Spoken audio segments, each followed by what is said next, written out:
और ध्यान रखिए, बहन जी ने बहुत बारी ये बात हमें सबको समझाई है कि पार्टी का जनाधार बढ़ाते बढ़ाते हमें अपने सारे संगठन को तैयार करना है। और संगठन में हमको किसको रखना है? बहन जी के निर्देश अनुसार चलकर 50% युवा वर्ग को रखना है। और मेरा हमारे सभी युवा वर्ग के सभी साथियों से एक खास अनुरोध है कि पार्टी में जुड़कर भाई नेतागिरी नहीं करने का है, फूफाबाजी नहीं करने का है। ये बहन जी के शब्द हैं, उन्होंने हमें बहुत बार समझाया है कि बेटा एक कार्यकर्ता बन के जा रहे हो, कार्यकर्ता की तरह काम करना, नेता नहीं हो, नेता बनोगे भी नहीं, क्योंकि जब तक कार्यकर्ता हो तब तक अपने समाज के लोगों का काम करते रहोगे। जब नेता बन जाओगे तब शायद तुम्हारा जमीन पर पैर ना रहे। तो ये चीज हमने कभी किसी को सिखाई नहीं। अपने परिवार में, अपने समाज में हम सब कार्यकर्ता हैं। तो मेरा युवा वर्ग से खास अनुरोध है कि पार्टी में जुड़कर अपने महापुरुषों के इस आंदोलन को आगे बढ़ाएं, महापुरुषों के सपनों को पूरा कर देश के लाखों करोड़ों दलितों, पिछड़ों, आदिवासियों और अन्य उपेक्षित समाज के लोगों को मान सम्मान दिलाने का काम करें और आगे आए। बहुत जरूरी है, ये लड़ाई हमारे सम्मान की है ना। मैं फिर से आप लोगों को कहना चाहता हूं कि ये लड़ाई हमारे मान की है, ये लड़ाई हमारे सम्मान की है, ये लड़ाई हमारी पहचान की है, ये लड़ाई हमारे अधिकारों की है। और अगर आप लोगों को सम्मान चाहिए तो क्या करना पड़ेगा? आपको पता है क्या करना पड़ेगा? बिल्कुल सही कहा, पार्टी का काम करना पड़ेगा। परंतु शासन और सम्मान साथ साथ चलते हैं। अगर आपको सम्मान चाहिए तो पार्टी को नेता कम, आपको पार्टी को सत्ता में लाना पड़ेगा, क्योंकि शासन से अधिकार मिलेगा और अधिकारों से आपको सम्मान मिलेगा। परम पूज्य बाबा साहब डॉक्टर भीमराव अंबेडकर जी ने एक सपना देखा था, उसे मिशन में किसने बदला? किसने बदला? बिल्कुल सही, आपके और हमारे मान्यवर साहब श्री कांशीराम जी ने। परंतु मान्यवर साहब श्री कांशीराम जी के इस मिशन को आदरणीय बहन कुमारी मायावती जी ने उत्तर प्रदेश में 4 बार के शासनकाल में शासन, प्रशासन व अनुशासन से उन्होंने ये साबित कर दिखाया कि सामाजिक बदलाव तभी आएगा जब सत्ता की चाबी हमारे हाथों में होगी। मैं बहन जी का जितना भी शुक्रिया अदा करूं उतना ही कम है। मैं क्या, हम सब जितना भी बहन जी का शुक्रिया अदा करें उतना ही कम है, क्योंकि आज मेरे जैसे न जाने कितने नौजवान अब उनके संघर्षों की वजह से अपने पैरों पर सम्मान के साथ खड़े हैं।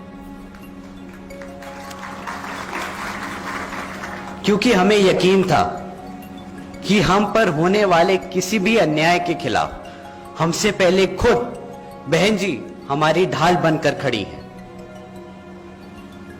सरकारों को डर लगता है, सत्ता में यहां पे बैठी जो भी सरकार है वो डरती है बहन जी के सोच से।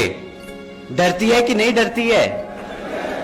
तो बचाइए ताली और बताइए सबको कि सरकार डरती है बहन जी की सोच से, उनके शासन करने के तरीके से डरती है। उनके शासन में आते ही आपने कभी जाना, आपने कभी देखा है कि उनके शासन में आते ही प्रशासन खुद ब खुद कैसे जनता का सेवक बन जाता है? देखा है ना आपने? वो लोग इसी बात से परेशान हैं, वो लोग इस बात से परेशान हैं कि वो कैसे एक महिला जो नीची जात से आती हैं, इनके शब्दों में नीची जात से आती हैं, वो कैसे नई टेक्नोलॉजी की बात कर सकती है, कैसे वो हमारी बहनों की सुरक्षा की बात कर सकती है, कैसे वो हमारे नौजवानों को रोजगार दिलाने की बात कर सकती है, कैसे वो सर्व समाज के विकास के सम्मान की बात कर सकती है। इसीलिए उन लोगों ने साजिश की और बहन जी को सत्ता से दूर कर दिया। मानते हैं इस बात को? सत्ता से दूर कर दिया क्योंकि वो जानते थे कि अगर बहन जी सत्ता में आएंगी तो इनकी घटिया भेदभाव की राजनीति बहन जी फिर खत्म कर देंगी, और इनकी जो इतनी गंदी नफरत की सियासत है, इनकी जो नफरत की सियासत का सपना है, बहन जी वो भी चकनाचूर कर देंगी। मानते हैं ना? बहन जी को बहन जी ने कई बार हम लोगों को समझाया है कि हमें हमारे समाज में जितनी भी बहरूपियां हैं, इनसे हमें सचेत रहना होगा। भाई, कई पार्टियां यहां खुद को दलितों, पिछड़ों, आदिवासियों और माइनॉरिटीज का भला करने वाली बताती हैं, और ये कोई नई बात नहीं है। 15 साल पहले भी यही था और पिछले 4-5 सालों से भी यही है। बात सही है ना? बराबर बोल रहा हूं? हाँ, सब दिखाती हैं कि जी हम आपके लिए ये करेंगे, हम आपके लिए वो करेंगे। सब इलेक्शन से पहले एक बड़ा सा बहुत खूबसूरत सा पर्चा निकालते हैं कि हम ये आप लोगों के लिए काम करेंगे, बट क्या है कोई काम आपके लिए? आज भी आप लोग जब भी सरकारी दफ्तरों में जाते हो, क्या आप लोगों की सुनवाई होती है? जब भी पुलिस थानों में आप अपने काम लेके जाते हो, आपके पास जब आपके ऊपर जब अत्याचार होता है, क्या पुलिस वाले सुनते हैं?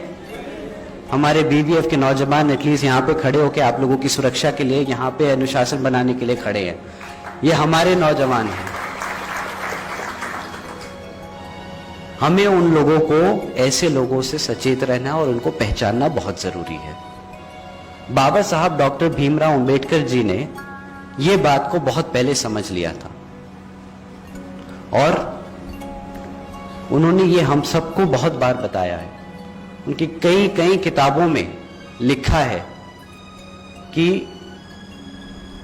यदि आप लोगों को अपने लिए विकास, अपना विकास और अपने अधिकारों के लिए अपना अधिकार चाहिए, तो आप लोगों को सत्ता में खुद खड़ा होना होगा। बोला बराबर? खड़ा होना का नहीं खड़े होने का है? बताओ।